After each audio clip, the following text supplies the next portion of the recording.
Welcome to the Grace Hour, a daily program that takes a dive into the believer's daily challenges and helps them learn his faith in a practical way. My name is Pastor Jason Moore, and I'm joined in the studio today by Anna Braganza. Very excited about our theme today, Anna, on anxiety. Yes. And I think sometimes as believers, we can struggle with, is anxiety right? Is it sin? Is it something normal? Mm-hmm. And I know a lot of people, and you know a lot of people that struggle with this tension, this emotional tension that's very naturally in our landscape these days. So as we open this up today, I'm very excited what God will do, how God will minister. Mm-hmm. So thanks for being with us today. Well, first of all, thank you for having me. This is a huge honor, and I'm very excited about this opportunity. And Happy New Year. Thank you. To you and your family. Yeah. To everyone here. It's an awesome time to be here at Greater Grace.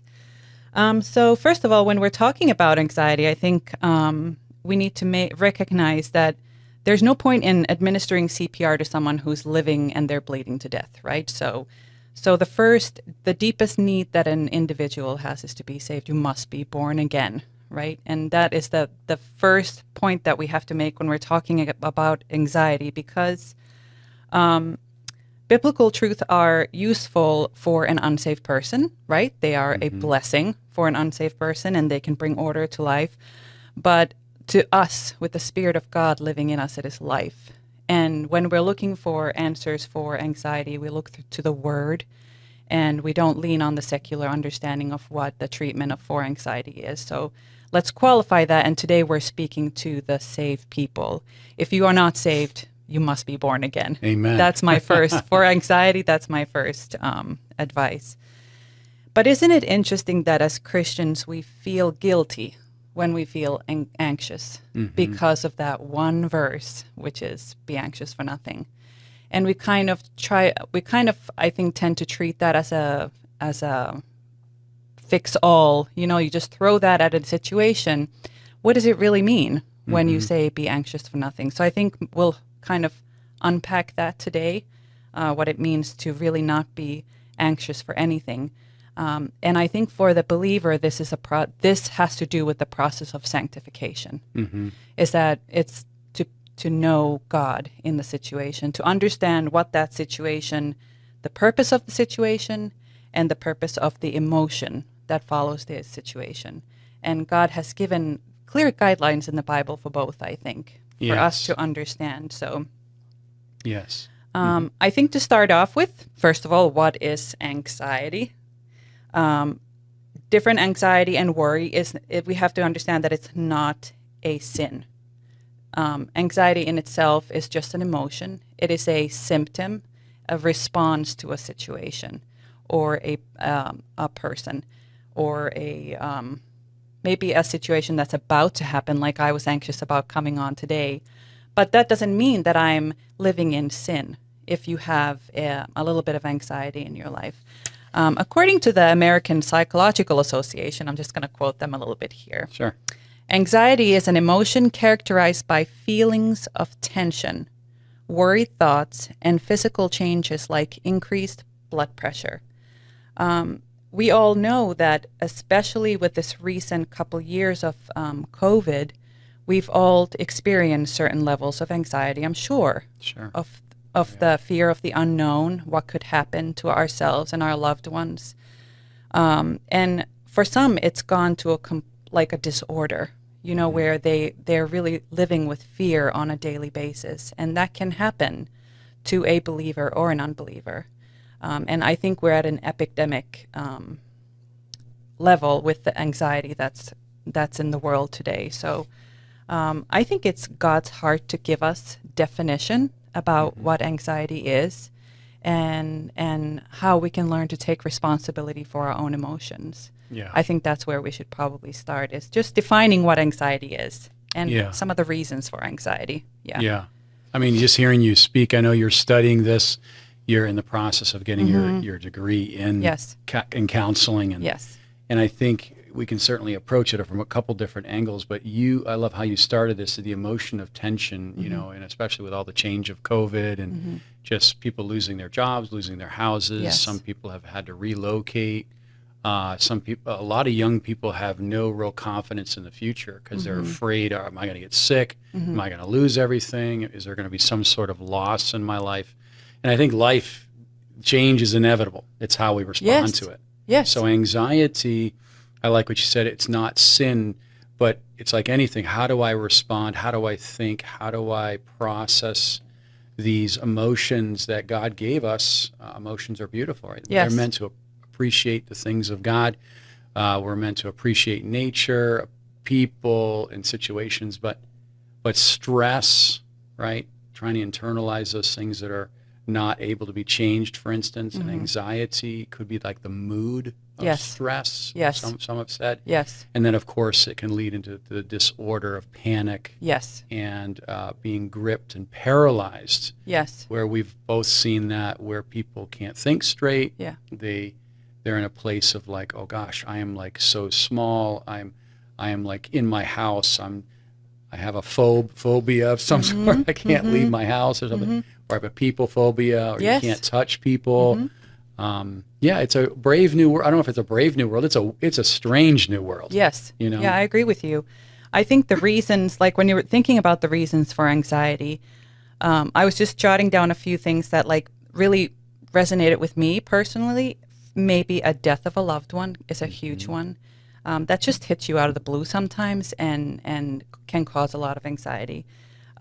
Elderly parents, how about that one? Like, how am I going to take care of my parents? What's going to happen? Things that come up with that. Change in job, you mentioned, change or a loss of a job during COVID.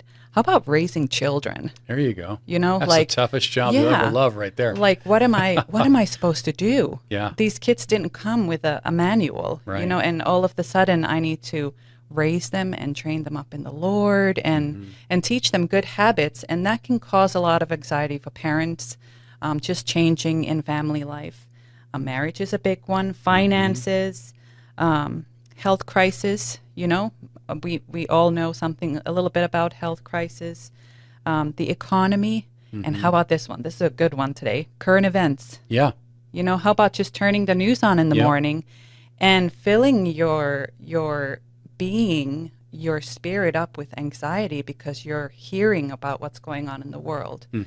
And so is the solution to that just to turn off the TV, or is there something else that God shows us in the Bible about anxiety that we could maybe look at as being the solution here? Yeah, absolutely. You quoted Philippians 4:7, do all things with prayer and supplication, to be anxious for nothing. Yeah. I think, as we look at current events, I mean, we could walk through that, but we won't. But there are some obvious ones like, how do I relate to that? How do I function if things can go very wrong? Like we could say that there's a great struggle in our lives internally, externally, but the struggle is not sin. I like how you brought that up. It's how I respond to it, how I think about it. So anxiety is what could go wrong and maybe my response to it.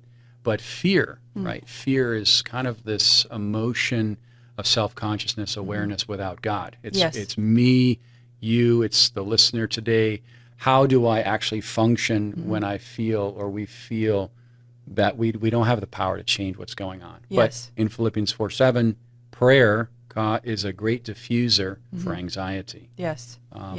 Also, the psalmist says in 94:19, he says this, in the multitude of my anxieties within me, you comfort and delight my soul.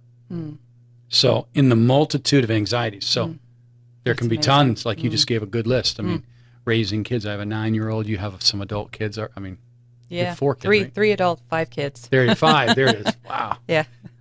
But God gives you, he delights your soul with his words, his truth, and with his perspective. Yes. I think that's a big one. Yes. Do I have God's perspective on my situation? Do I have God's perspective about my marriage, about my family, about my job? Do I have God's perspective? Because when we have his eyes and ears and his thoughts, then we're able to process things in a limitless way. Like we're limited, so we can kind of be very self-aware of our limitations. But then God's like, okay, I'm going to step in and I'm going to do great things that you know not of. Yeah. And isn't it wonderful that we do have this symptom of anxiety in the world to point us towards God. On the other hand, it is wonderful that we have it, and it is a gift from God to us to show. It's almost like a thermometer that something is going on. There's inflammation, but we have to remember that it's only the symptom. It is not the problem. And that's a good segue into talking about the secular way of looking at it, because, we're going to make a lot of enemies by talking about it this way, because the answers for anxiety come from the Bible. Their true answer for anxiety come from the Word of God. And the secular therapy offers two solutions to anxiety. They either try to eliminate the triggers. So they look at your situation, what's triggering this response of anxiety in your life. And then they try to manage symptoms, which in the worst case scenario is medicating you.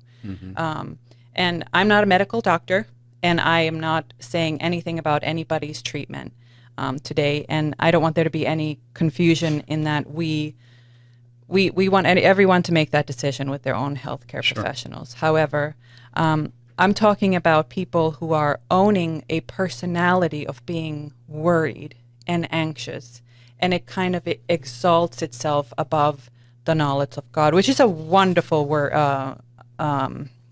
verse in the Bible. 2 Corinthians 10:5, casting down imagination and every high thing that exalts itself against the knowledge of God, and bringing into captivity every thought to the obedience of Christ. And so there we read that sin, anything, including anxiety, anything that exalts itself above the knowledge of God is sin in my life, right? So are we saying now all of a sudden that anxiety is sin? Are we backtracking what we were saying earlier, that it's not sin? I think that it's really important to understand that even in the church, we can take this two-way approach to managing anxiety, and we can say that let's talk to a person and try to eliminate the triggers in their lives. If we're doing marriage counseling or family counseling, let's try to eliminate triggers that cause, anger or whatever. Or let's try to manage the symptoms by just throwing a verse there and saying, be anxious for nothing. Sure. And you should be good. Why aren't you not anxious? Why are you not dealing with your anxiety? There's a verse in the Bible, but there's a disconnect there, something that's just not clicking, because I think this is the key, is that it comes down to my patterns of thinking. Yes. Wow. And it comes down to, like we learn in biblical psychology, in Pastor Schaller's biblical psychology book, which I absolutely love. We learn here that emotions are responders. And he makes it very clear that emotions cannot think. And he is very clearly indicating here that emotions are responders to situations. However, the little thing in the middle of the situation and the emotion is my thinking. Like God is after our thinking. And that is where we sin, I think, is that when we have anxiety and worry, it in itself is not an ungodly emotion, but it is, and it's completely normal to feel anxious in a time of crisis. When you're anticipating something to happen, it's completely normal. But then when my thinking crosses over to exalting itself, my worry exalts itself above the knowledge of God in that situation, it's when it becomes sin and it no longer glorifies God. Yeah, so, maybe we could just pause there, because that's a big thing you just said. Like, Satan is the great accuser, right? He's going to project onto our lives like this spirit of hopelessness or despair. He's going to project like our situation without God and say that's the real reality. Okay, you just lost your job. How are you going to pay your bills? He kind of makes it all inward. Where again, when we look up to God and have an attitude of prayer and waiting on Him, which are these lifelong things that we learn, right? Yes. How to wait on Him, how to pray, how to rest in Him. Yes. It minimizes anxiety, because now it's like, okay, Lord, I'm learning how to think with you, Exactly. right? Philippians 4:8. Yes. Think on those things which Colossians 3, which are those things which are above. Another interesting point that I want to highlight that you said, Philippians 2:5, right? Let this mind be in you. Like, what mind are we talking about? Like, again, we can get ahead of God, and we can get very anxious and very fearful, and very we can be wired to get angry immediately rather than processing these moments with prayer and quieting ourselves down and saying, okay, God, you obviously allowed this situation for something to be ministered to me, to grow us, let's say, and to lead us to the next thing. Yes. Right? Because look what Proverbs says. It says 12:19 or 12:25, excuse me. Anxiety in the heart of a man causes depression, but a good word makes it glad. So depression is a huge word we hear all the time, right? Yes. Like, I'm depressed and I'm, and we don't, again, like I like what you said, it's like we don't want to just have this secular viewpoint, but we want to just, okay, depression, like there's where we feel this pressure, there's maybe a compression, there's an oppression, right? We feel this tension in our lives. And where's the release? Well, it says there, a good word makes it glad. So going to the Bible, right, is a huge stress reliever. Yes. Yeah. That's right. It's interesting you mentioned right there the depression, some of the really serious symptoms that can follow anxiety, living in long-term anxiety, can have like real results on your physical health, your mental health. Depression, like you mentioned, substance misuse, trouble sleeping. Can you imagine not being able to sleep because you're so anxious? Digestive problems, headache and chronic pain, social isolation. These are all from the Mayo Clinic website. I just looked it up, and so what do they say that are the symptoms of anxiety in one's life? And worst case scenario is suicide. Like people are desperate for answers. Yeah. So I think salvation and finding the Lord is the first one. But we are not, as Christians, we're not immune from being depressed. We're not immune from feeling anxious and feeling like a real sense of need in our lives. But the need that we have is the cross, actually, and taking personal responsibility for my emotions. I want to read to you something from this book, Pastor Schaller's Biblical Psychology. He talks about the desire, the third initiation from the devil to Eve when she was, considering eating from the tree. The third initiation was from Eve's emotions, and the tree was to be desired. Satan wanted Eve to desire the tree. And in the original Hebrew, the word desired also translates to covet. Desire and covetousness are emotional responses, and Eve's emotions desired what the tree of knowledge had to offer. And I bring this up because there's a verse in the Bible. Okay, now we've established that anxiety can be sin, right? It can be sin if it exalts itself above the knowledge of God in your situation. And then James 1:5, listen to this, 1:15. When lust has conceived, it brings forth sin. It's if we backtrack and say, what do I want? What do I desire? What am I coveting for? And it really puts the responsibility back on the believer to say, because the world does not want you to, it wants to define emotions as it's not your responsibility. Exactly. The devil wants you to think that it's not your responsibility. Exactly. My flesh does not want to take responsibility for my anxiety. I don't want to. So I go to the world and I get some medication and I get someone to tell me that I need to change my job, I need to change my husband, I need to change my situation, because I'm anxious if I'm bound to that situation, right? But really the problem is me. It's my flesh. And it's my flesh telling me that I don't want to die. Yeah. I don't want to die. I don't want to accept this situation. And in biblical counseling, don't we tell people that your situation may never change? Yes. It may never change. We don't have a wand to wave. Yeah. I mean, because again, this idea of coming to the cross and dying, it's not a popular message, but it is the message of transformation. Yes. So we come, right, and we surrender. We present ourselves, we yield ourselves, and what happens? Maybe our situation doesn't change, but I change. I have victory in the situation. There is this understanding how to minister to other people that are captive to anxiety, the stresses of life, the anxieties, and then the fears, and then maybe it's something even in our past. Yes. Guilt, shame, and fear are like wrecking balls to the emotion. But I like what you keep saying, like we have to have responsibility for our emotions, because we're in an age where it's just very much like you live like you want. You're not hurting anybody. In one sense, you have to focus on you as the center, but actually what we're doing has a long-term effect on us mentally, physically, emotionally, and even spiritually. So yes.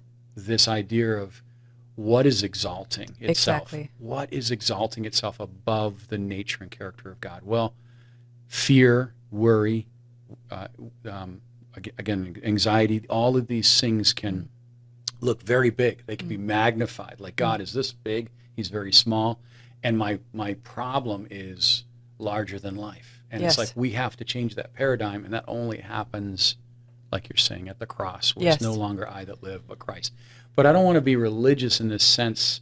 When we talk about the cross, we're really lifting up what Christ has done. Yes. It's not, yes, it's self-denial, but it's more like a shift. It's like saying, okay, God, I want what you have more than what I want, and you build an appetite, and therefore that transference yes. is now ruling my life, now changing now I have joy unspeakable. Or how about peace?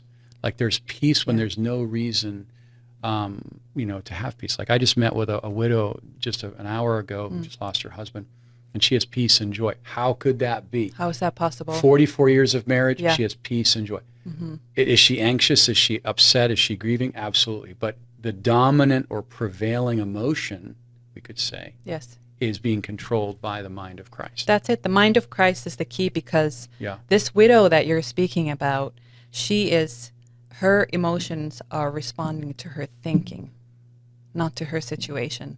Because not everyone has the same response. You can look at people in the grocery store right before Christmas. You're trying to get everything. Everybody's, piling their carts up with things and running around, and you get to the register and, there's 10 people in front of you. You're trying to check out and you're already running late. You have one person who's completely anxious in that situation, gets frustrated, starts yelling at people around them. And then the person behind can be in the same exact situation and is calm. Mm-hmm. And the emotions that are coming out of that person, that's what I mean when we kind of agree in the secular sense with their definition that our emotions do respond to the situation. But what we're inserting there in the middle from the biblical perspective is that our emotions are actually responding to our thinking. Yes. What we're thinking in the situation. Mm-hmm. And that puts the responsibility back on the person, on the individual. I need to know what I'm thinking in the situation, rather than saying, this situation is happening to me, and these emotions are also happening to me, and I have no responsibility whatsoever. Now just give me some medication to deal with this. So I think this is a huge point that is missing. It's like a missing piece of the puzzle in a lot of counseling today, is that we're afraid to tell people that there's your personal responsibility when it comes to your emotions. God has set you to be in charge of your own emotions. You do control what you think. Mm-hmm. You do control what you feel, or you can. Yeah. You can't control what the situations that happen in your life. You can't control other people. You can't control... That's a big one. Yeah. You can't control how other people speak to you, how they treat you, but what you can control is your response. And that stems from how you think. That is why the mind of Christ is such a big thing in the Bible, I believe, And I think our world is so busy. Yeah. It's really a plague of just the compassion fatigue, as one writer has said it, because we're moving in so many different directions and everyone's getting a piece of you, right? Yeah. And you can't give yourself wholly to anything. So there has to be constant noise. There has to be constant talking. There has to be constant, just influx of stimuli. And it's like, of course, you're going to be, or any of us will be fatigued or tired, right? Yes. And we work all day. We give our best self to our work, and then we come home and we neglect the most precious thing in our world, and that's our family. Yeah. So the mind of Christ shows us how to prioritize. It also it helps us live in the moment, which is a big thing. Yes. A lot of people regret the past. They're fearful about the future and they're distracted in their present. Yes. Where the Bible is saying, oh, that's good. Yeah. Let's live today in the fullness of God. Because think about this. 1 Corinthians 7:32, Paul is saying, be free from anxiety. How do you do that? Looking to Christ. Isaiah 35:4, be anxious and fear not. Again, false evidences appearing real. One person said that acronym for fear. False, F-E-A-R, false evidences appearing real. It's like, how are we processing what we're seeing, what we're hearing? Yes. Are we overanalyzing ourselves? Like you said this, we have this personality attachment, or how did you say it? Like, as an anxious person, this is just who I am, this is how I'm wired. But the finished work, the Bible, it rewires us. Yes. Not that we're excited about bad situations, right? Yes. Yeah. I saw an accident driving to work today, and I thought, oh, Lord, what if I got in an accident? What would happen to me? Right. And the cascading of like the runaway train, I was like, I was like, okay, Lord, instead of like imagining worst case scenario, I just want to pray, Lord, keep me. You know what I'm saying? So it's like how we respond. Exactly. How about just worship? There you go. How about just worship? In the moment, if you don't know how to retrain your thinking out of that anxiety and out of the fear of the unknown of the future, like I used to be terribly afraid of death. Not death itself, but I was really anxious about how I was going to die. And I lived with like a really concrete fear in my life of like not really knowing how I was going to die, and it was making me anxious. And I just started rehearsing worship in that area of my life, and allowing God to really give me the peace in that. And now when I think of, I catch that thought, and I cast it as I'm, told to do in the Bible. Casting every imagination. It's just an imagination. It's almost like I'm fantasizing about something that only God knows what's going to happen. Wow. And I'm building an entire system of emotional response on a fantasy. Oh, you got to say that again. That's loaded. Right? Say that like it is. It's like this prefabricated idea that may never even happen. Yes. And we do it all day. Yeah, all the time. We do it all day, every day. And we come up with an emotional response to that even when it's not even reality. And I think that there is a lot of behavior modification that can happen. We can learn not to be angry. We can learn not to be anxious. Those are all things that God has actually given us a tool to learn. And very often, like, you have the emotional wheel in front of you. This is, by a secular psychologist who came up with an emotional wheel, and it's changed through the years. But very often we are wired, like you use that word, wired, where we have a predisposition towards a certain emotion. And sometimes it can be anger. Like, I just watched it in my childhood maybe, and my mom and dad were a certain way, and I think that this is the only way to deal with a situation. That's my automatic response to a situation. And God wants us to take ownership for that. And there can be behavior modification, but it has to be done from the heart of God, from really understanding why he wants us to have that transformation, not just so you wouldn't fight with people around you or, but that it would really be done from the heart of God. And I think this anxiety piece is huge because it comes from the fear. It comes from the fear color wheel part where, we can really, our emotional response can be automated to being anxiety. It can be automated. And we can almost ask ourselves, like, is this God's heart for me? Is this what I'm supposed to be feeling? Could I be feeling something else? I was talking to Seb as I came in here today, like, I'm not sure if I'm anxious or if I'm excited. And I just decided that all the anxiety that I was feeling about speaking about, publicly today was actually excitement. Yeah. And that was just a behavior modification that I did in my own life to overcome a hurdle that I was, experiencing today. But that has nothing to do with me taking responsibility for my deepest need before God, Yeah, ownership, right? Ownership, yeah. Okay, Lord, yeah. I'm made in your image, therefore I want to respond to the right things, not react, right? There's that whole reaction where something hits us, it surprises us. It's like, our natural predisposition responds in probably a carnal way. But then the responding to God is like, okay, Lord, and I'm not saying this in an over-religious way. It's like, okay, God, this hurts. What I'm observing is could be traumatic. It could be even a toxic relationship. Mm-hmm. How do you respond? How do you set up boundaries? All these things, like responding to God, he gives you that wisdom so that you're not subjective, you're not under the situation, mm-hmm. but you're reigning above with him. Mm-hmm. And I think, again, taking ownership means, okay, Lord, what is my part in this? Yes. What is my part? Yes. Okay, staying in my lane. Like, okay, mm-hmm. I can't do everything, but I can do something, mm-hmm. right? It's like, okay, what is my part? Mm-hmm. And I think of John in the book of Revelations, like he's on the Isle of Patmos. He's in a severe situation. Mm. He was boiled in oil like 2 or 3 times. Mm. And that's a pretty significant situation. But what's his part? Well, his part is to write down the revelation of God. He's Acts 20. Isn't that amazing? Acts 20, wow. 24, 28.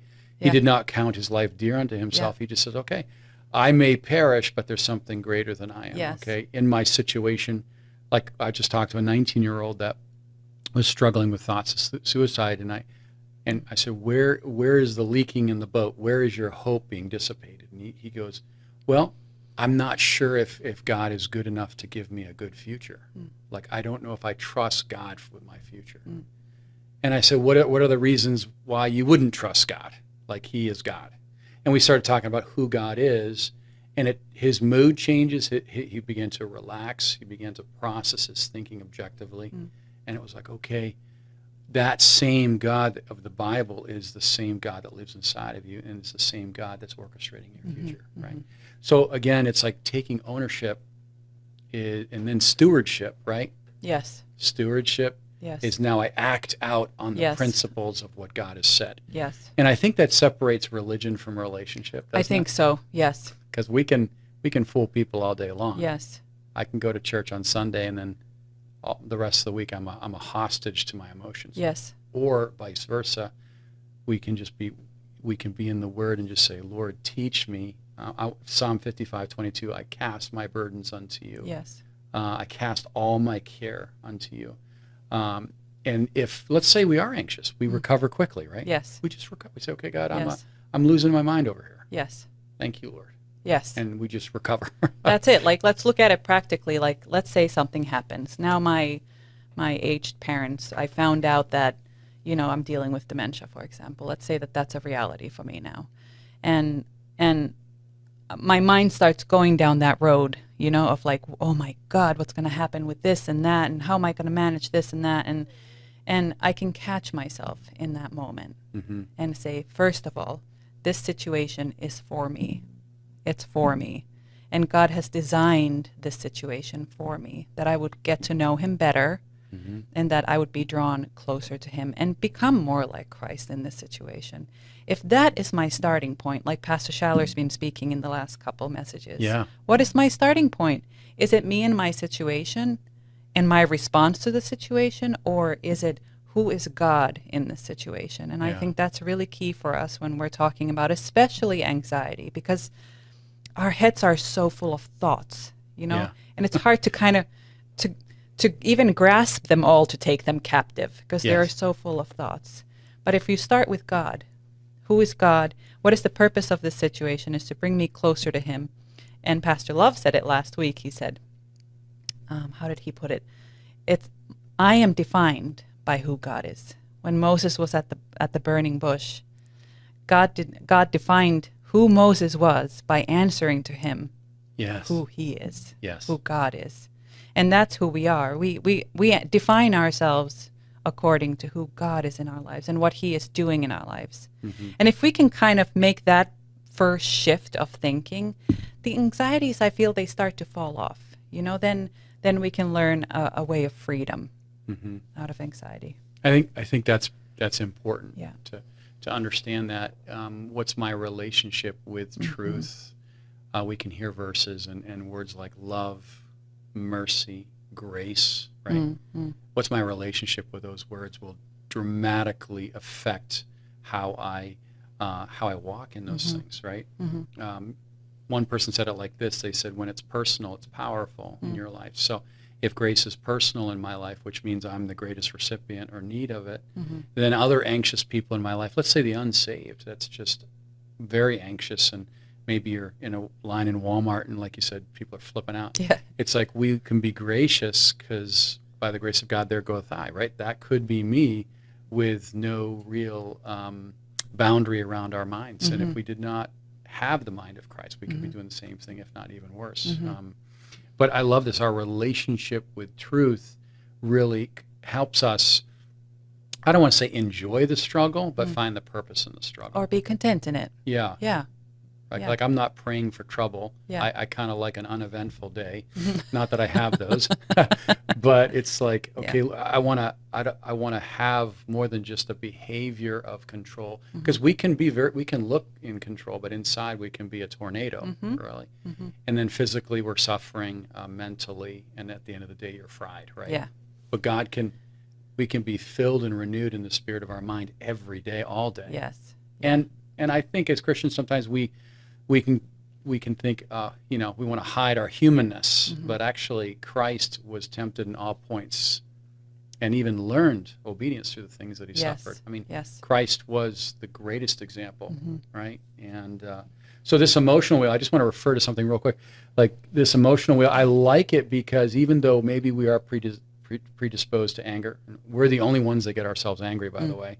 That's how we interpret things based on our own thoughts. But we can, instead of sadness or being alone or having this feeling of being afraid or embarrassed, we can have this mind of being accepted, Ephesians 1:6, confident in this very thing. The God who started a work will complete it. We can be excited. Like I like what you said. Joy, yeah. Worship, these things release the power of God. Yes. So I like those thoughts. But I know we're getting ready to close here, but one thing, Anna, I was thinking that we should talk about briefly is we've heard this principle of not just listening to yourself, but talking to yourself, right? Counseling yourself, yeah. Like Psalm 42, right? Oh, my soul, why are you disquieted within me? Like David said it often, oh, bless the Lord, oh my soul. How do you talk to yourself versus listening to yourself? What are some practical ways you've done that? I have it in caps here. Great. Psalm 139, search me, O God, and know my heart. I always start there, like, God, you have to show me. You have to show me where I'm supposed to grow and where I'm supposed to make realizations, like, oh, that we could do that better. Not better, but we could do that in a way that brings real freedom in my life from emotional, but not just yoga or meditating or getting better sleep or exercising. Those are all wonderful things that will bless us when it comes to anxiety. But I think that really going before God, and this is the one thing that I wrote down here, is that I pray, I get on my knees and I pray and I give God my problem. And then when I'm done with my prayer, I pick my problem right back up again. And I keep on carrying it. Yeah. And like, what does it really mean to casting your cares on him? Like to be anxious for nothing. What does it mean? Is that I really truly in my heart, I accept that God is powerful and he has meant this for me. And I can trust him. I can really truly trust him that he has my best in mind. Even the situation might be painful. In that pain, rather than eliminating the pain, what am I supposed to learn in that pain of God's character towards me? So I think that, if I get up and I pick up the problem, nothing has changed. Yeah. Nothing has changed, and I haven't grown, and my thinking has to change about who I am before God, and my identity before God has to change. Isn't that what counseling's all about? It's changing wrong thinking. But we're so used to thinking a certain way. We know our problems more than maybe we know God. We know our past more than we know our present with God. And we have to let go. I like what you're saying, like okay, Lord, this is yours. One burden is too great for me to handle or hold on to. I give it to you. And then learning to not pick it back up again, not to reanalyze it, not to think solution, even though that's how we may be wired, solution-oriented. But God's like, well, I've allowed this situation either to detour you to another direction, to bring you deeper with me, or to really get your attention that you're going in the wrong direction. Yeah, and isn't the most beautiful thing is about when we do leave it with God, then it becomes his responsibility. There it is. Like first we take the responsibility and I said, okay, these are not things happening to me. I'm the problem. I am the problem. My flesh is the problem. And if I go to the cross and I accept that I am the problem and I need to change and I leave it in God's hands, then it becomes his problem. And I can trust him that he's going to help me. Mm-hmm. Yeah. What would you say to somebody that says, I can't stop worrying, I can't stop getting anxious, I'm up at night and I'm just in a cold sweat and maybe there's something that's captive? What do you say to them? What is it? That's a really good question. Well, first of all, being anxious at night is not an ungodly thing. Mm-hmm. Yeah. You know, but then to rehearse, wow. To go back and in that moment rehearse not the problem, not the worry, but to rehearse who God is in that situation. Wow. And just keep going back to him and rehearsing who he is. Over and over, yes. repetition, yes. rehearsing, revolving. This brings it deeper into our hearts. Mm-hmm. And I like this contrast that we brought up today. 1 John 3:8, the works of God were manifested to destroy the works of the devil. So yes. if we put Christ at the center and we're in our Bibles, we're in prayer, and we're, again, whatever it might be, fear, failure, shame, whatever it is, it's not too big for God to deal with. And maybe it might be a process, right? It might be an ongoing, slow walk with God, but he's yes. walking with us. Yeah. And one thing I like to rehearse in my mind is how faithful God is. Yes. God, you have been faithful so far. Why would you change now? Yeah. Your thoughts to me are thoughts of peace and not evil. Like, you don't change. I yes. change. And that's kind of one of those pivotal points with anxiety is we get anxious because we've changed either our image of God or we've changed our image of self or we've forgotten truth. Yeah. And these are or that we just desire. We desire, like Eve desired the tree of the good and, knowledge of good and evil. We might desire anxiety, actually. Huh. You might be at home and it might be the first thing that comes to you. It's like the sin that is conceived. It's that first desire in your heart that wants to be anxious.